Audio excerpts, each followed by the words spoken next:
धर्म के खिलाफ जो बोलता है उसे अधर्मी कहते हैं। तब तो चश्मे से उनको दिखाई नहीं दिया क्या था, क्या गलत है, क्या सही है। तब तो वहाँ थे, मलाई खाते रहे। स्वामी प्रसाद मौर्य का रामचरितमानस पर दिया गया बयान उनको ही भारी पड़ रहा है और उनकी मुश्किलें कम होने की वजह बढ़ती ही जा रही है। एक के बाद एक विपक्षी उन पर हमलावर है। ऐसे में डॉक्टर संजय निषाद भी उनको खरी खोटी सुनाने से पीछे नहीं हटे और उन्होंने मौर्य को अधर्मी कह दिया और ऐसे लोगों के खिलाफ कुछ भी बोलना अनुचित बताया। इसके बावजूद भी वो मौर्य पर तंज कसते रहे। धर्म के खिलाफ जो बोलता है उसे अधर्मी कहते हैं। धर्म के खिलाफ जो बोलता है उसे अधर्मी कहते हैं। धर्म के खिलाफ जो बोलता है उसे अधर्मी कहते हैं। डॉक्टर संजय निषाद यही नहीं रुके।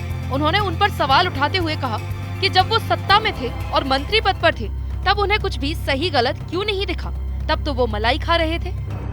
जब वो कभी सत्ता में थे, कई बार मंत्री रहे, तब तो चश्मे से उनको दिखाई नहीं दिया क्या था, क्या गलत है, क्या सही है। तब तो वहाँ थे, मलाई खाते रहे, कुछ कर नहीं पाए समाज को, कुछ ऐसा उल्टा सीधा किया, वहाँ से हटना पड़ा।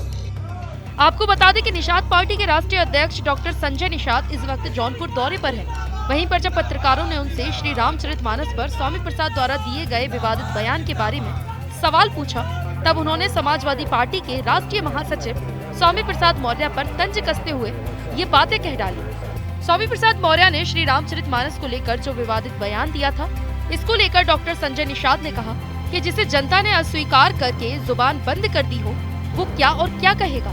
उन्होंने कहा कि जब वो सत्ता में थे, मंत्री थे, तब उन्हें सही गलत क्यों नहीं दिखा? तब तो वो मलाई खा रहे थे, उल्टा सीधा किए। समाज के लिए जब कुछ नहीं कर पाए तो उन्हें वहाँ से हटना पड़ा। फिर वो आकर भगवान राम की पूजा किए, बेटी को सांसद बनाया। जब जनता ने अस्वीकार कर दिया तो फिर दूसरी जगह चले गए। देखिए, अब उनका क्या कहा जाए, जैसे जनता अस्वीकार कर दी हो, जिनकी जुबान बंद कर दी हो। जब वो कभी सत्ता में थे, कई बार मंत्री रहे, तब तो चश्मे से उनको दिखाई नहीं दिया क्या था, क्या गलत है, क्या सही है। तब तो वहाँ थे, मलाई खाते रहे, कुछ कर नहीं पाए समाज को, कुछ ऐसा उल्टा सीधा किया, वहाँ से हटना पड़ा। फिर आए, हमारे भगवान राम की पूजा किया, बेटी को सांसद बनाया, पर चलते रहे। पता चला जब मंत्रालय लास्ट आ गया, जब ये हुआ कि अब जनता हमें स्वीकार नहीं, मैंने कुछ नहीं किया, तो आप देखो कहाँ भाग गए, जहाँ भाग गए उसके। तो मैं इतने कहूँगा कि भगवान राम आदर्श है, रामचरितमानस एक मानस है, उस पर हमारे इस भारतीय संस्कृति को लोग आस्था मानते हैं। धर्म के खिलाफ जो बोलता है उसे अधर्मी कहते हैं और अधर्मी से के लिए शब्द निकालना, बोलना उचित नहीं होता। डॉक्टर संजय निषाद ने आगे कहा कि भगवान श्री राम हम लोगों के आराध्य हैं। उन्होंने बिना किसी भेदभाव के निषाद राज को गले लगाया था। सबरी को क्या स्थान दिया था, उसके बारे में तो उन्होंने कुछ भी नहीं कहा। आज के दिन में हम लोग भगवान राम के समर्थक हैं, उनके आस्थावान पुजारी हैं और निषाद राज और भगवान राम का जो मिलन है आज के दिन में, ये भी तो देखें कि सबरी का क्या स्थान दिया, निषाद राज को किस तरीके से भगवान राम ने गले लगाया, वो तो कभी नहीं बताएंगे। 18% आबादी निषादों की वोट लेने के लिए उनके पास जाएंगे, कहेंगे भाई केवटा मल्लावा ये है वो है, यही कहते रहे। आज कम से कम इस केवटा मल्लावा कहने वाली पार्टियों को निषाद मछुआरे हटा दिए हैं। अब निषाद राज के वंशज कहने वाली पार्टी जो भारतीय जनता पार्टी, उसके साथ लेकर हम लोग आज ये मछुआ समुदाय इकट्ठा हो गया है, जागरूक हो गया, निषाद राज के किले जयंती मना रहा। तो इसके लिए आज के गुमराह करने के लिए सब बात और कुछ है। अतिक्रमण हटाने के दौरान कानपुर देहात में जिस मां बेटी ने अपनी जान गंवाई, उस घटना के बारे में भी डॉक्टर संजय निषाद क्या कहते हैं, ये भी सुन लीजिए।